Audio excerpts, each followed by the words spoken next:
जोर जबरदस्ती से संभोग किया और उसी दिन से उनके लिए मेरे मन में कोई इज्जत नहीं रही। शादी के बाद से ही नोटिस किया कि रेहान मुझे एक अजीब सी दवाई खाने के लिए देता है, पर कभी सही से कहा नहीं कि वो दवाई किस लिए है। और वो दवाई खाते ही मेरे शरीर में कुछ हलचल होने लगती है। पति के एक छुअन के लिए मैं प्यासी बन जाती हूँ। बार बार रेहान से पूछने के बाद भी वो हमेशा कुछ ना कुछ और जवाब देता था। कभी वो कैल्शियम की है तो कभी वो विटामिन की है। एक दिन वार्डरोब का ड्रॉयर खोलते ही मुझे वो दवाई मिली, जिसे देखकर मुझे थोड़ा शक तो हुआ। तो मैं वो दवाई लेकर ऊपर फ्लैट में रहने वाली डॉक्टर दीदी के पास गई। दवाई को देखकर उन्होंने मेरी तरफ हैरानी नजरों से देखते हुए कहा, ये किसके लिए है? मैंने कहा, मैं ही खाती हूँ, मेरे पति मुझे हमेशा खाने के लिए देते हैं। इसे सुनकर वो पूछती है कि इसे खाकर मुझे कैसा लगता है। शर्माते हुए मैंने सर झुकाकर कहा, शरीर में एक अनजान सी हलचल होने लगती है। दीदी तब मेरा हाथ पकड़कर कहती है कि मैं तुम्हारी बड़ी बहन जैसी हूँ, तो बिना झिझक के कहो कि तुम दोनों का रिश्ता कैसा है। मैंने कुछ देर सोचने के बाद कहा, मैं अपने पति को अंदर से घृणा करती हूँ। शादी की पहली रात ही जब मेरे पति मेरे करीब आना चाहते थे, तब मैंने उनसे कहा था कि मुझे थोड़ा वक्त दीजिए। जबकि हम दोनों का अरेंज मैरिज हुआ है, तो एक दूसरे को जानने के लिए भी तो थोड़ा वक्त चाहिए। तब मेरे पति ने गुस्से में मुझसे कहा, वक्त चाहिए मतलब? मैं तुम्हारा पति हूँ और इससे ज्यादा और क्या पहचान चाहिए? इसके बाद मेरे पति जब मेरे कपड़े उतारने की कोशिश कर रहे थे, तो मैंने रोते हुए उनसे कहा था, रहम कीजिए, ऐसा मत कीजिए मेरे साथ, पीरियड्स चल रहे हैं मेरे, 2 दिन का वक्त दे दीजिए। पर उन्होंने मेरी एक बात भी नहीं सुनी, जोर जबरदस्ती से संभोग किया और उसी दिन से उनके लिए मेरे मन में कोई इज्जत नहीं रही। मेरे आंसू देखकर दीदी मेरे सर पर हाथ रखकर सहलाते हुए बोली, कुछ पुरुषों के लिए शादी मतलब किसी के शरीर को भोग करने का लाइसेंस मिल जाना, जैसे कि उनकी इच्छा अनुसार उनकी स्त्री को हमेशा उनकी लालसा पूरी करनी होगी।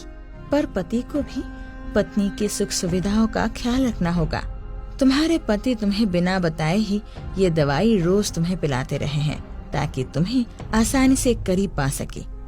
पर ये तुम्हारे शरीर के लिए बहुत हानिकारक है और मुझे नहीं पता कि तुम अगला स्टेप क्या लेने वाली हो। पर याद रखना, भूखा रहकर भी परिवार चलाया जा सकता है, पर इंसान रूपी शैतान के साथ जिंदगी नहीं बिताई जा सकती। कुछ दिनों बाद जब मैं पीरियड्स के दर्द से तड़प रही थी, ऐसे वक्त पर रेहान संभोग करने के लिए जोर करने लगा, तो मैंने कहा, रोज मेरे साथ जो शारीरिक शोषण कर रहे हो, क्या वो कम है कि 2 दिन का सुकून तक नसीब में नहीं है?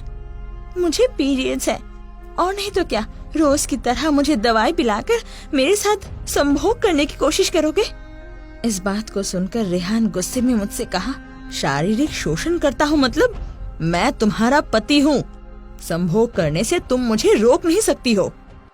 मैंने तुमसे शादी की है और इसका मतलब मेरा जब मन चाहेगा मैं तुम्हारे साथ संभोग करूंगा। और ऐसी बात कभी सुनी है कि पति अगर स्त्री की इच्छा के विरुद्ध संभोग करता है तो उसे शारीरिक शोषण कहते हैं? तुमसे शादी की है, इसका मतलब मैं जब चाहे संभोग कर सकता हूँ।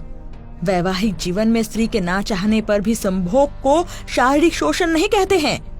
तब शांत आवाज में मैंने कहा, शादी हुई है इसका मतलब नहीं कि मेरे शरीर पे तुम्हारा अधिकार है या फिर तुम्हारे शरीर पे मेरा कोई अधिकार है, और संभोग करने से पहले तुम्हें मेरी इच्छा अनिच्छाओं का मान रखना होगा।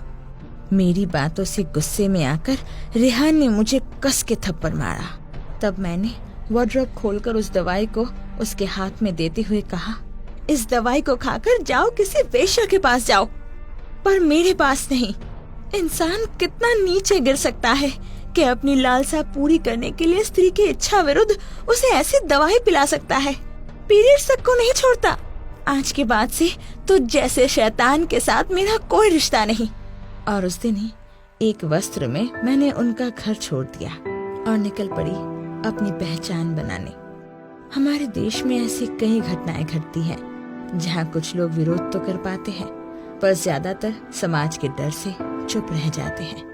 स्त्री होने का मतलब केवल बच्चा पैदा करना या फिर किसी और की कामना पूरी करना ऐसा तो नहीं है। अपनी पत्नी का ख्याल रखना और उसे सम्मान देना हर पति का पहला धर्म होता है।